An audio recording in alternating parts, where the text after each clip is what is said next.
Quelle est votre appréciation dans ce qui apparaît comme la pomme de discorde, cette affaire des accords militaires et même des accords monétaires, cet ensemble d'accords qui, en réalité, quand on lit certains de ces accords, on a des sueurs froides.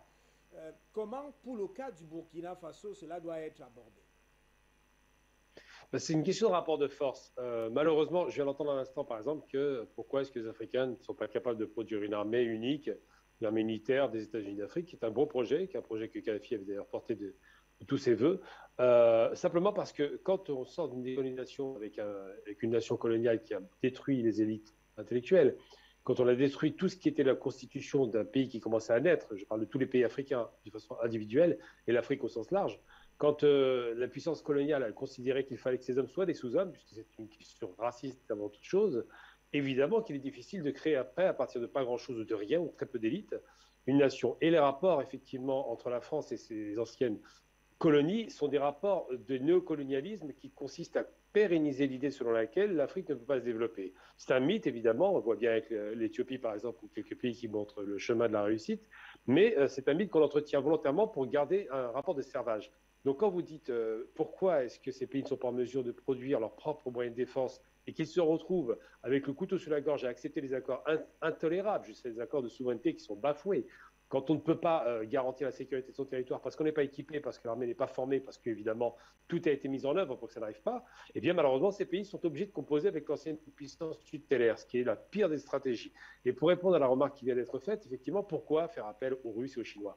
Non pas parce qu'on veut un rapport de servage, en aucun cas, je rappelais que ces pays n'ont pas colonisé, c'est important de le souligner, donc il n'y a pas de culture néocoloniale, mais surtout parce que ces pays ont l'intention de bousculer le précaré colonial anglo-français en Afrique, un peu espagnol, puisqu'il reste un petit peu l'Espagne, ou du Portugal, puisque c'est les quatre grandes nations qui ont colonisé l'Afrique, indépendamment de la Belgique, mais surtout parce que ils ont besoin de jouer à ça. Comme après la Seconde Guerre mondiale, l'Amérique a voulu déstabiliser les empires coloniaux, et bien maintenant les Russes et les Chinois décident, et c'est de bonne guerre, de bousculer le rapport néocolonial pour apporter une alternative à la fois militaire et économique. Et c'est pour cela que ces accords avaient été signés dans des rapports de force défavorables. C'est toujours pareil, quand on est faible, on ne peut pas imposer quoi que ce soit, on est obligé d'accepter tout le diktat, c'est-à-dire le diktat de l'Occident et de la France et de l'Angleterre. Mais une fois que ces pays ont le choix d'un autre partenaire économique et d'un autre partenaire militaire, eh bien, ils s'appuient sur ces partenaires pour pouvoir dénoncer des accords qui étaient effectivement des accords absolument intolérables. Ce n'est même pas un rapport de maître à esclave, c'est quasiment un rapport de négation de la souveraineté d'un pays.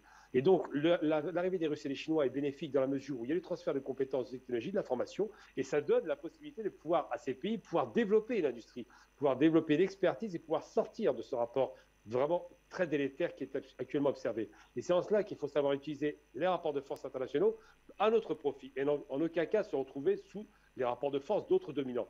Là, a priori, ça n'est pas le cas. On le voit bien avec l'Éthiopie, où il y a une grande industrialisation qui est faite, et les pays d'Afrique sahélienne ont tout intérêt à jouer la carte, effectivement, des différents rapports de force jusqu'à ce qu'ils deviennent eux-mêmes forts. Pour avoir des États-Unis constitués, il faut se débarrasser de deux choses.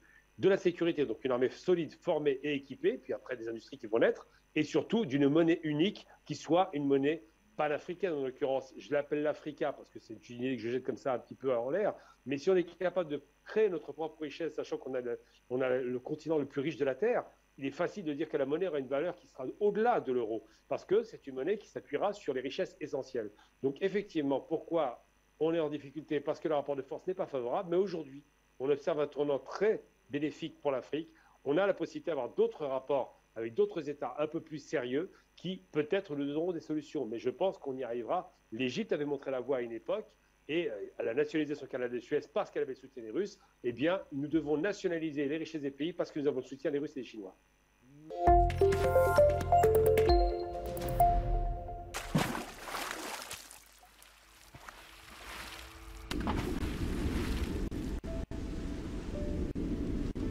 Afrique Média. Le monde, c'est nous.